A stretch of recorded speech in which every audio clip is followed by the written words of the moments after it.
A gente segue agora com uma polêmica envolvendo Suzane von Richthofen e uma herança milionária deixada pelo tio dela. Miguel Abdala Neto, 76 anos, médico ginecologista. Ele morreu há 11 dias dentro da própria casa. E, ao que tudo indica, foi por causas naturais, provavelmente um infarto. Mas só o laudo pericial vai poder confirmar nos próximos dias. A residência de Miguel não tinha nenhum sinal de arrombamento. Mas, mesmo assim, a notícia chamou a atenção de todo o país. E por um motivo que não tem a ver com o que aconteceu agora. A casa de Miguel Abdala Neto fica no Campo Belo, um bairro nobre aqui da zona sul da cidade de São Paulo. E está localizada a menos de 2 quilômetros de um endereço que se tornou famoso em todo o Brasil por um crime histórico.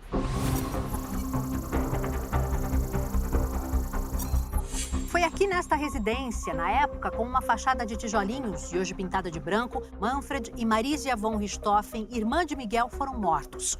O ano era 2002. Um assassinato brutal colocou nas páginas policiais a filha Suzane, o então namorado dela, Daniel, e o irmão dele, Christian.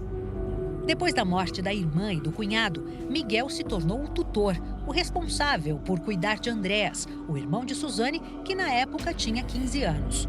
Semanas depois do assassinato, o médico entrou na justiça para retirar a sobrinha da lista de herdeiros dos pais.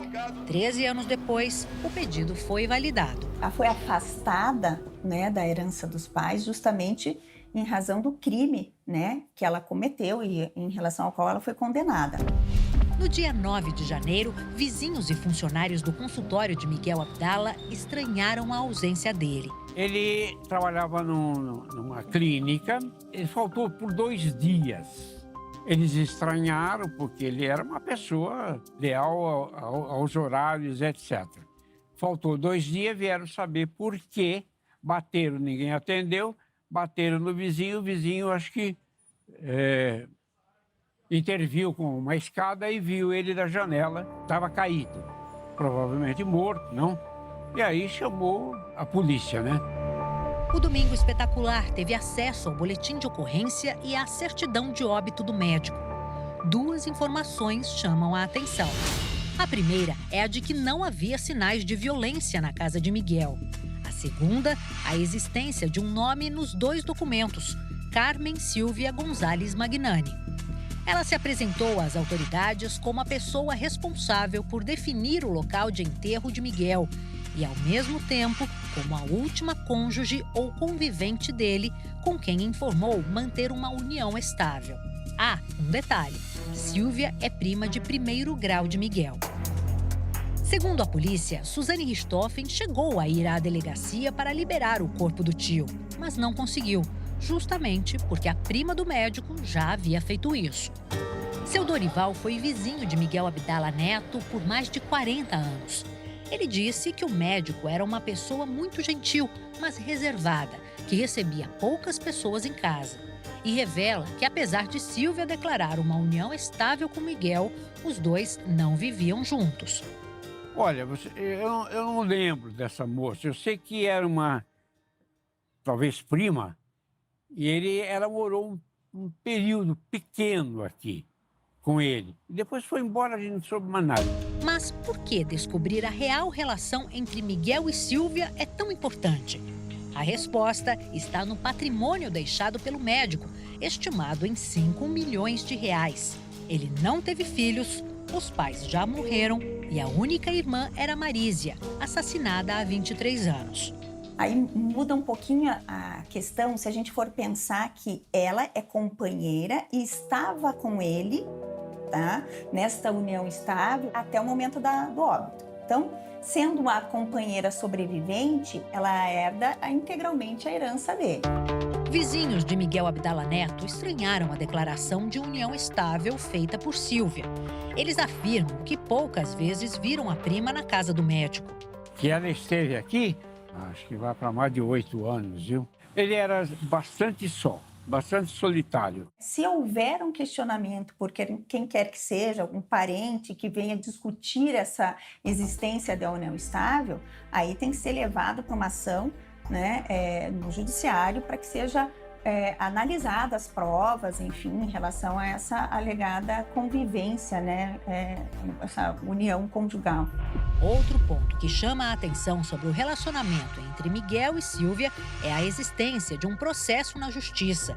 Em 2024, o médico pediu a reintegração de posse de um imóvel dele em que Sílvia morava. Em outubro do ano passado, ele ganhou a ação e acertou com Sílvia o pagamento de valores retroativos pelo uso do imóvel.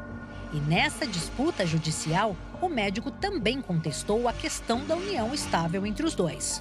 Quando a própria pessoa que vivia numa união contesta, dizendo que essa união não é estável ou não, isso é levado em consideração no momento em que o judiciário vai decidir se aquela união de fato era uma união estável ou simplesmente um namoro. Se eles tiveram uma união estável, né, romperam essa união estável, ao tempo do falecimento agora, né, que foi recente, essa união estável não existia mais, a Sílvia não teria, né, ou não tem a condição de herdeira. Tá? Porque para que seja considerada herdeira, ela tinha que ser a companheira dele quando do óbito. Mas, se Sílvia não conseguir manter na justiça a união estável com Miguel, para quem ficará a herança? Quem herda são os colaterais, que seriam irmãos, primos, sobrinhos, e isso segue uma determinada ordem que a lei nos traz. Os especialistas dizem que, neste caso, pela ordem de sucessão, o patrimônio deixado por Miguel Abdala Neto ficaria para os únicos sobrinhos, Andrés e Suzane. Suzane von Richthofen pode ser considerada uma herdeira legítima do tio, mesmo depois de ter sido declarada indigna da herança dos pais? A lei não traz essa previsão, né, de ter atentado contra a vida do irmão da pessoa falecida. A Suzane, então, não seria excluída. E aí, no caso, alguém também teria que agir para excluí-la? Como é que ela seria excluída nesse caso? O irmão poderia questionar, né, a posição dela nesse sentido, e, enfim, porque eles herdariam a rigor conjuntamente. Não se sabe ainda se Miguel Abdala Neto deixou algum testamento ou algum veto a alguém na divisão da herança. Mas enquanto essa resposta não é dada, não vai faltar especulação em torno desse caso.